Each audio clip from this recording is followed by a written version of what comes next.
Today I'm going to show you how to work in the ends while knitting. With the right side of your work facing you and while doing a knit stitch, catch the end of your yarn with your working needle. Wrap the yarn over and knit the stitch. Knit the next stitch as you normally would. And again, catch the end of the yarn with your working needle, wrap the yarn over and knit the stitch. Knit the next stitch as you normally would.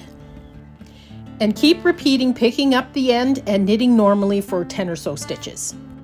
It's the alternating between picking up the yarn and knitting normally that catches the yarn between the stitches.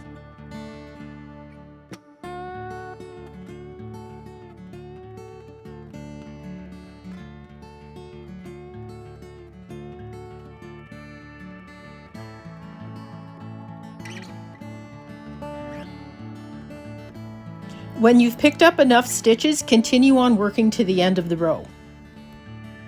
And this is what it looks like from the front. There's no trace of the purple yarn that's on the other side. And here's what it looks like on the wrong side.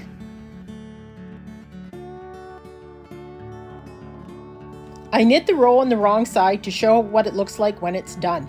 Follow your pattern as you normally would.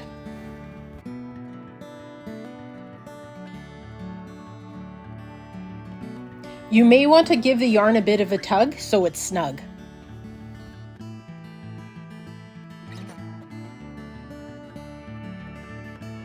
And this is what it looks like from the front. Still no trace of purple yarn.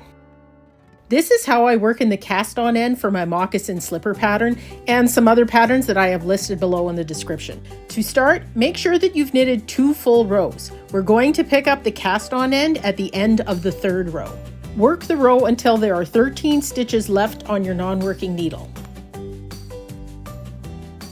When at the 13th stitch, catch the cast-on end like you did before.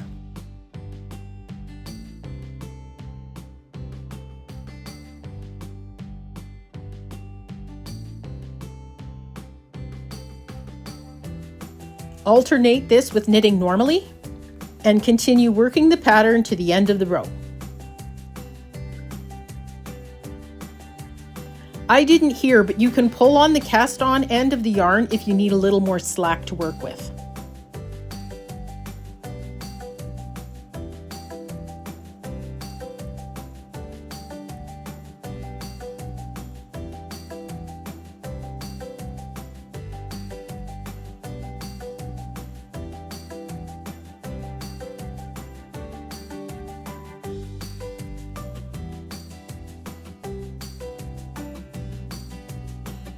For the last stitch, try to catch the cast-on end again. If you can't, that's okay. This will still hold.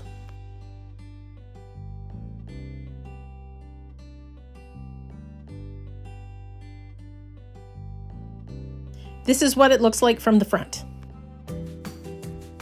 And from the back. You can see where it's been caught between the stitches.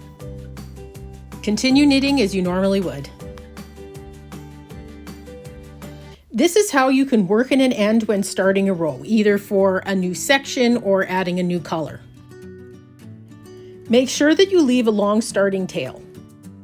With the right side of your work facing you, knit the 1st stitch. Catch the end of the yarn when knitting the 2nd stitch. Knit the 3rd stitch, catch the end with the 4th stitch, and keep alternating like we did before. I'm making the toe flap for my moccasin slippers in this example, so I'm alternating to the end of the row. But for you, 10 or so stitches is plenty.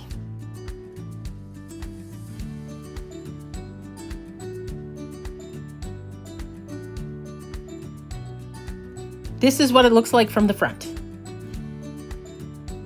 When doing the row on the wrong side, pull the end down so it stays in the back.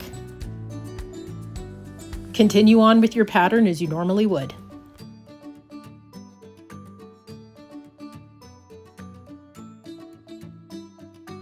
What it looks like from the back and what it looks like in the front.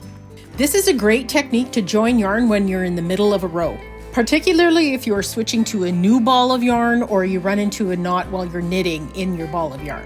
I'm using 2 colors to make this easier to see, but most times you'll be using the same color.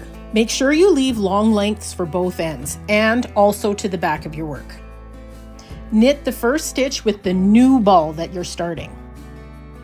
As you knit the next stitch, pick up the end from the ball that's ending. In this case, we're switching from yellow over to purple. Cross the old ball end over the new ball end. This crossover is how you avoid a hole, so it's important that you remember to do this. As you knit the next stitch, pick up the end from the ball that is ending. Knit the next stitch, pick up the end again. Alternate between knitting and picking up the end like we did before. 10 or so stitches is still enough. This is what it looks like from the front and from the back. There is a very noticeable hole there. With the new ball, work the back row as you normally would. When you get to the join, simply keep going.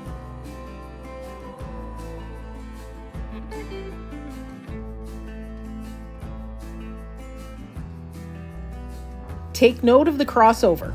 The end of the new ball should be under the end of the old ball and look exactly like this. Start your row and work over until you are 10 stitches away from the join.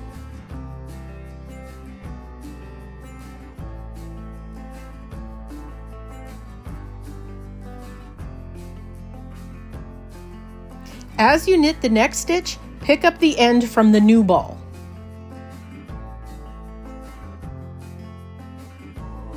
Knit the next stitch, pick up the end, alternate between knitting and picking up the end like we have before.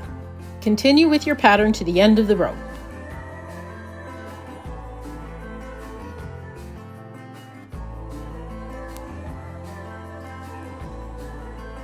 Here's what it looks like from the back side when you're done.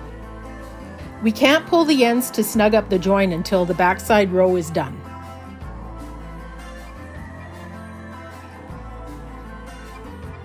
Pull both ends so they are too tight.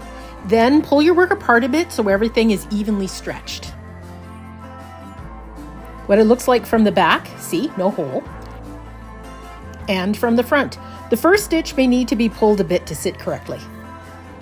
If you're a true stickler, yes, the one stitch is a bit off from where the new yarn attaches. It's very noticeable when using 2 colors and with a garter stitch. I think it's passable, but it's really up to you and what you decide.